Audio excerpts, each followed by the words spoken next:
Oke, Assalamualaikum warahmatullahi wabarakatuh. Pada hari ini, kelompok kami akan membahas interaksi sosial dan motivasi belajar. Bersama saya Firman Saputra dan rekan kelompok saya Sri Gina. Pada hari ini, kami akan membahas 7 poin penting dalam materi interaksi sosial dan motivasi belajar. Yang pertama, kami akan membahas interaksi sosial, interaksi guru dan siswa, pengertian motivasi, jenis dan sumber motivasi, peran motivasi dalam belajar dan pembelajaran, unsur-unsur yang mempengaruhi motivasi belajar, dan yang terakhir upaya motivasi dalam belajar. Nah, materi yang pertama nanti akan dibahas oleh rekan kelompok saya, Sergina. Oke, jadi yang pertama itu interaksi sosial. Seperti yang kita ketahui bahwa interaksi itu adanya hubungan timbal balik antara individu dengan individu, individu dengan kelompok, dan kelompok dengan kelompok. Di dalam buku tersebut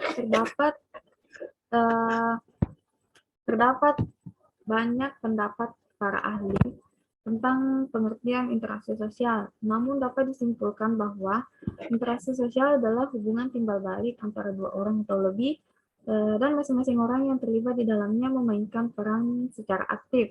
Dalam interaksi juga lebih dari sekedar terjadi hubungan antara pihak-pihak yang terlibat, melainkan terjadi saling mempengaruhi.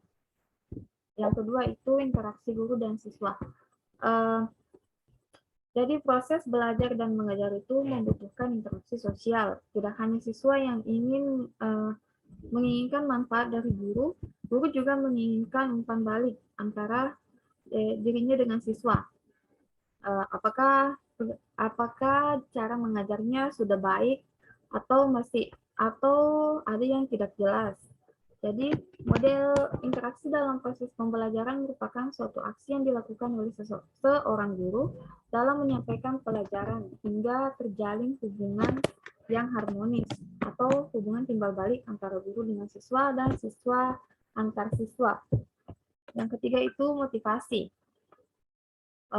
Seperti yang kita ketahui bahwa motivasi itu suatu dorongan atau alasan yang menjadi dasar semangat kita untuk melakukan sesuatu, untuk mencapai tujuan tertentu.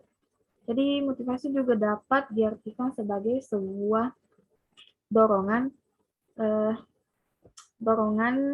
dari dalam diri kita untuk mengerjakan sesuatu. Menurut kelompok kami, motivasi merupakan suatu proses yang mendorong atau mempengaruhi seseorang untuk mendapat atau mencapai apa yang diinginkan, baik itu secara positif maupun negatif. Nah, yang keempat ini jenis dan sumber motivasi. Jenis motivasi dapat dilihat dari perspektif kebutuhan dan fungsional. Perspektif kebutuhan yaitu di mana pada dasarnya kebutuhan manusia itu bertingkat-tingkat dan individu akan puas apabila kebutuhan tersebut dapat terpenuhi. Sedangkan perspektif fungsional itu membagi jenis motivasi berdasarkan dari konsep motivasi sebagai penggerak, harapan, dan insentif. Sumber motivasi dibagi menjadi dua, yaitu motivasi intrinsik dan ekstrinsik. Motivasi intrinsik itu motivasi yang ada di dalam diri kita, kemauan diri sendiri. Contohnya, seseorang yang ingin menjadi sukarelawan karena senang membantu sesama. Motivasi ekstrinsik itu motivasi yang timbul karena adanya dorongan dari luar. Contohnya siswa yang mengikuti perlombaan karena ingin mendapatkan hadiahnya. Materi selanjutnya akan dijelaskan oleh teman saya.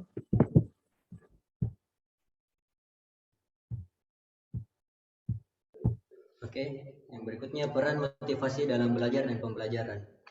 Motivasi merupakan sebuah dorongan terhadap siswa untuk belajar lebih giat lagi.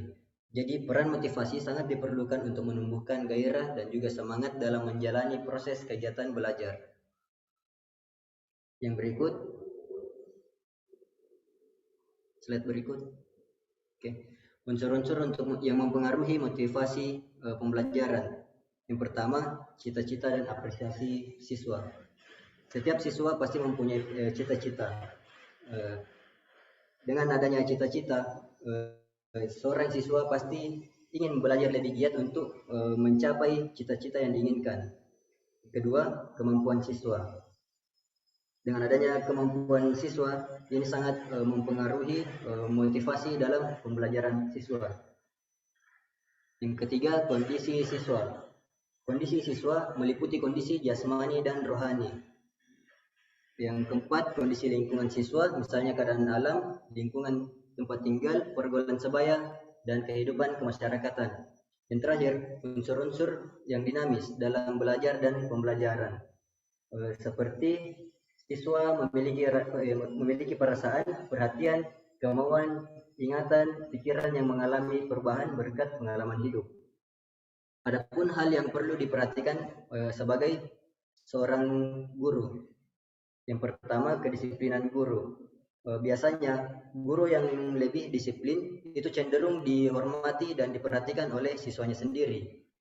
Yang kedua, kepribadian guru. Kepribadian seorang guru adalah kemampuan yang melekat dalam diri pendidik secara mantap, stabil, dewasa, dan berwibawa, menjadi teladan bagi anak didik dan berakhlak mulia. Slide berikut. Upaya memotivasi dalam belajar. Yang pertama, memperjelas tujuan yang ingin dicapai. Seorang pendidik harus memperjelas tujuan yang ingin dicapai terhadap siswanya agar siswanya lebih paham lagi dia akan dibawa kemana. Yang berikut, membangkitkan minat siswa. Siswa akan terdorong untuk belajar manakala mereka memiliki minat untuk belajar. Oleh karenanya, mengembangkan minat belajar siswa merupakan salah satu teknik dalam mengembangkan motivasi belajar menurut Sanjaya. Yang ketiga, ciptakan suasana yang menyenangkan dalam belajar. Menciptakan suasana yang menyenangkan ini juga sangat penting karena siswa itu merasa senang dan nyaman untuk mengikuti proses pembelajaran. Contohnya juga jika ada sarana yang lebih mendukung, itu lebih baik lagi.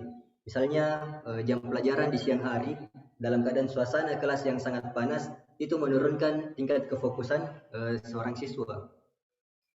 Yang berikut, menggunakan variasi metode penyajian yang menarik. Guru harus mampu menyajikan informasi yang menarik dan asing bagi siswa. Suatu informasi yang disampaikan dengan teknik yang baru, dengan kemasan yang bagus didukung oleh alat-alat berupa sarana atau media yang belum pernah dikenal oleh siswa sebelumnya, sehingga menarik perhatian bagi mereka untuk belajar. Yang berikut, memberi pujian yang wajar setiap keberhasilan siswa. Motivasi akan tumbuh manakala siswa merasa dihargai dalam pembelajaran. Pujian dapat dimanfaatkan sebagai alat memotivasi. Dan yang terakhir, berikan penilaian. Banyak siswa yang belajar karena ingin memperoleh nilai yang bagus. Untuk itu mereka belajar dengan giat. Bagi sebagian siswa, nilai dapat menjadi motivasi yang kuat untuk belajar. Itu pemaparan dari kelompok kami. Sekian dan terima kasih.